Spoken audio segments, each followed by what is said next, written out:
Hello guys, welcome back to my YouTube channel and to another series of the exclusive interview.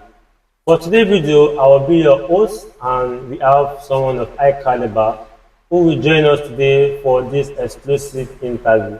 And the person is no other person than Mr. Fred Patrick. So let me burst you guys bubble about Mr. Fred Patrick.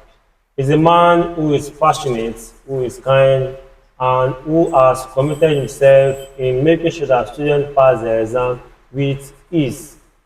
So in the teaching industry, he has been there over a decade. Just imagine the time that he has put in to help students to pass all their exams.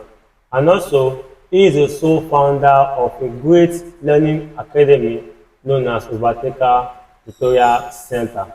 And he has a Bachelor Associate in the University of Imo State, which is English Studies and Literary Studies. Mr. Fred, thank you once again for being here.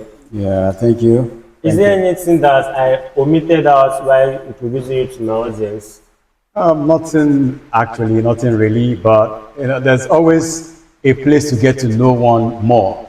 The little that you have just said is the little that the audience can gain and get from now. So, well, I would say that to add to that, I am Fred Patrick, known also as Fred Patrick, the Grammar Prophet. Wow. Yeah, so when you hear prophet, you know what it actually means, actually. When it comes to area of English and then every sort of literary study, we have a way of making sure that students take the right path, just like a prophet would do. Okay. So, and over the years, by God's grace, we have been doing that and achieving that with His mercy. That's brilliant. Yeah.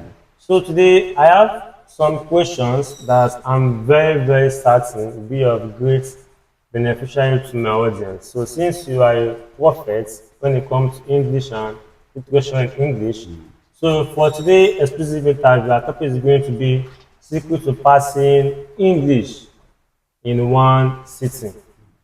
So there are some questions here that are very relative to my audience for preparing to write exam, be it internal exam or external exam that involves English studies or language. So the first one is, what common mistake do students make when studying or writing English in exams? Well, let me start by saying that students over the years feel and assume, let me use the word assumption. Okay. They assume that English is something that they were actually born into. For those that grew up in a family where they use English to communicate with them. I've heard so many students say, why do I need to study English? This is what we speak every day. Okay. So they have lived in that euphoria and it's becoming just something that they feel that they don't have to study about or study for. And that is one step to failure. One step to failure, where you fail to prepare for an exam. And English is vast. Very. English is dynamic. English is one of the most ambiguous and complicated courses to study. It even includes logic. Yeah, it includes logic. If you want to, some people say studying law is very complex. Why? Because of the logic involved. English also involves logic. So you need to be able to deal with that. And you can't just deal with that believing that you know it already. So you need to learn the basics. You need to learn every element of the language. Because the English language has elements that you have to study. So that for me is one thing that actually arrives or takes them to failure. Makes them arrive at failure because they assume they don't even have to study the language. Overconfidence and lack of preparation toward the exam. That is the major thing. Okay. So based on the elements you are talking about, now what are those elements that students need to know for them to have this self-confidence in exam?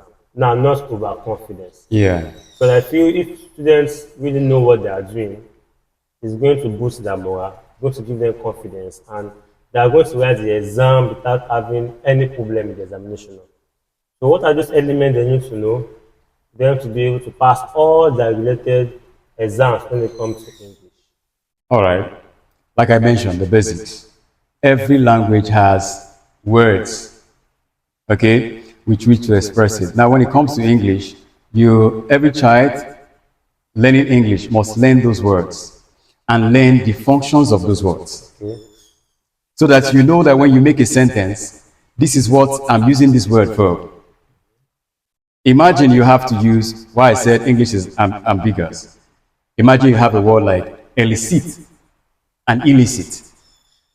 If you misuse those words because you don't know the functions, you will be laughed at by the native speakers. Okay. You know, we are the second learners, you understand, of English language. It's not our native language.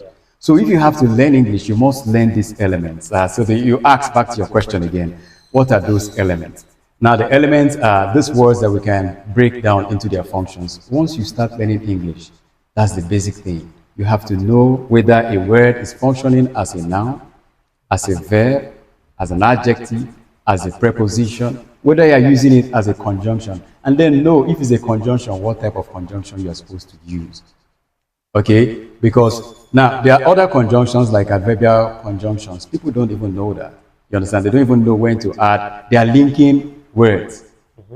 There are places where you have to use some linking words, like when you say, imagine somebody is about to say something and he wants to make use of a contrast. And he says, Tunde is very intelligent. And in contrast now, Tunde is very intelligent and he doesn't read. Does that balance? No, you can't use that and there to show a contrast. Tunde is very intelligent. However, he doesn't study. So what have you introduced? That however is a conjunction.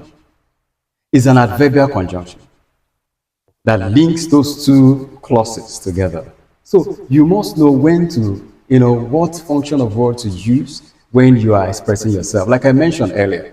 Now, if you have to pass your exams, put these 6 P's in your head. That these 6 P's are prior, proper preparation, prevents poor performance.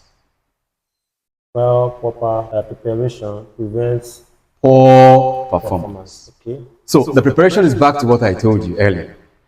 So that the child or any student of English will have to prepare, know these elements, know where they function, so that when you have questions like this, like when you have to fill the gap, because that's what they will do now. Examiners will take up those words and see if you know which one is the right one to replace a particular word, even when you are given options. Now tell me if you don't know this element, how do you function well? Is it magic? Of course. No, it's not even rocket science. Are you getting it? So they need to know these things to excel in their exams. Okay. Thanks so much. So I think the answer you have given, not I think, I know, has already answered the question that I have here with me, which is what are the solutions to these common errors? And talk about going back to the basics. Understanding those basics. I think they are all part of speech, right?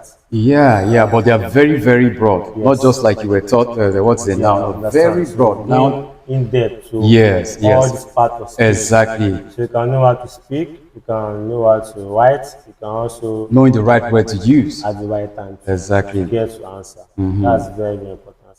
And I love that 6 P's. Exactly. You mentioned. Proper preparation prevents poor performance. Poor performance. Yes. And that's perfect. So the next question I have here with me is, what are the key secret ingredients students must know to approach their exam with confidence? Okay. Think about that already and you have answered that. No, we can still throw more light on that. Okay. We can throw more light on that. Now, for every English student out there that really want to excel in their exams, I would say I would want to know what exam in particular you're preparing for.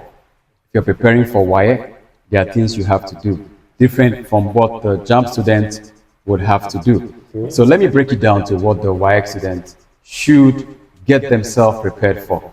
The WAEC English exam is structured in such a way that you must know how to write essays.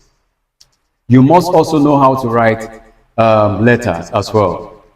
So these, amongst others, are the things that every English student who wants to write SSC WAEC should get themselves prepared in. How to write letter, know how to structure your address if you're writing a formal letter, know how to structure your address if you are writing an informal letter, know how to organize the body of your letter, and then up to the complimentary close.